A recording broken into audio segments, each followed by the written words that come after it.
Bienvenidos a Cultura Más. La Secretaría de la Defensa Nacional nos comparte en este ciclo de conferencias creado para todos ustedes, en esta ocasión de la mano de la Sargento Segundo Claudia Domínguez, historiadora del Ejército, nos llevará a través de el origen, evolución y consolidación del Ejército y Fuerzas Aéreas Mexicanas. Iremos descubriendo cómo las Fuerzas Armadas que existieron en la historia de nuestro país, desde el Ejército Insurgente, el Ejército Realista, el Ejército Imperial Mexicano, el Ejército Nacional Mexicano, el Ejército Federal, el Ejército Constitucionalista, forjaron la gran historia de nuestro Ejército Nacional. Con un gran compromiso con la seguridad del pueblo mexicano, con su profesionalización y por supuesto con altos niveles de adiestramiento y moralidad. Sin más, los dejo con esta cápsula. Adelante.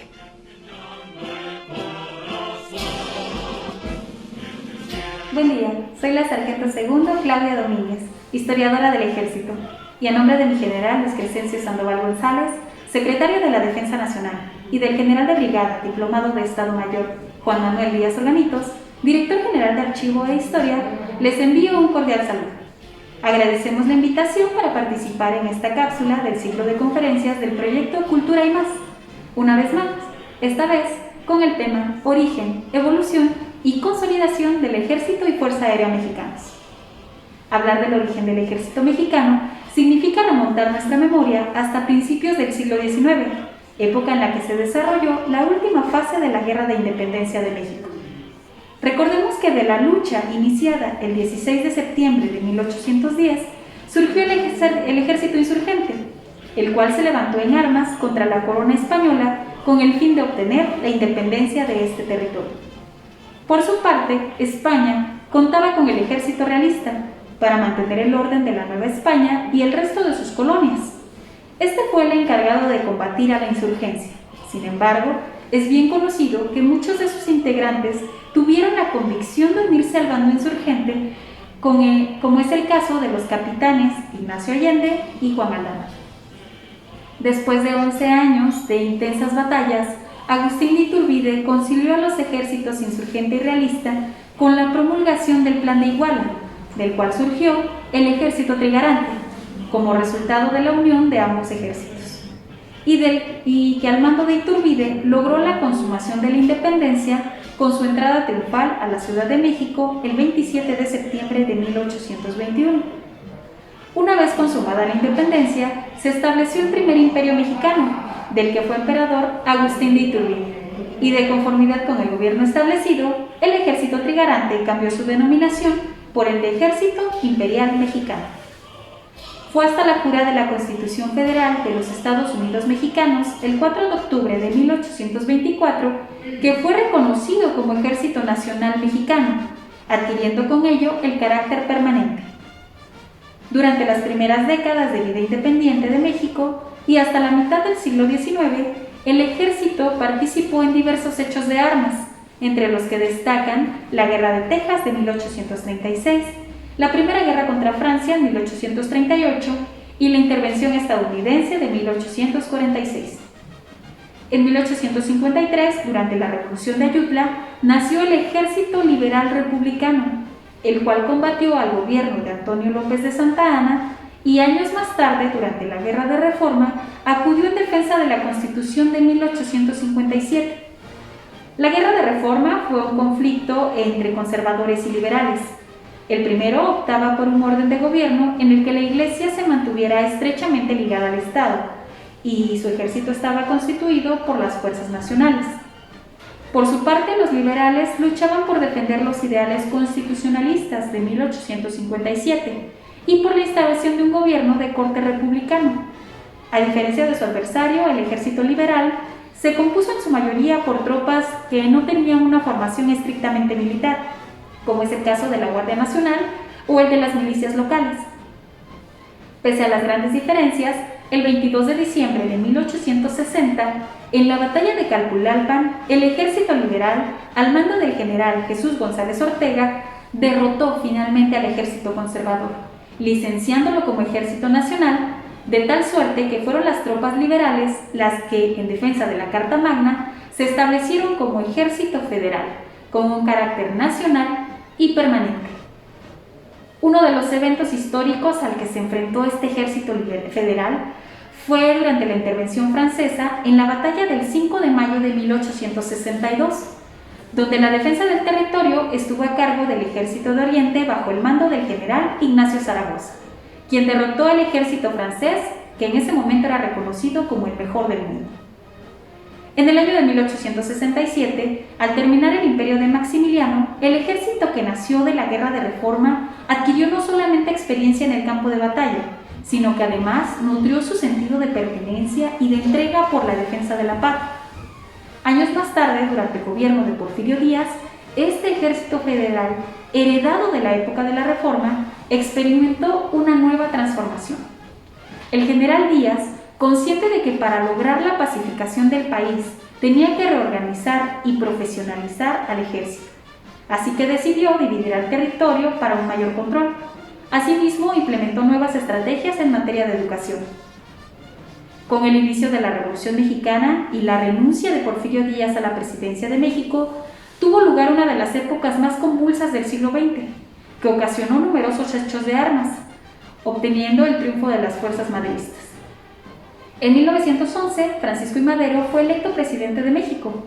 Sin embargo, su gobierno no fue estable. Se registró la decena trágica en 1913, que tuvo como resultado la muerte de Madero y el ascenso de Victoriano Huerta a la presidencia.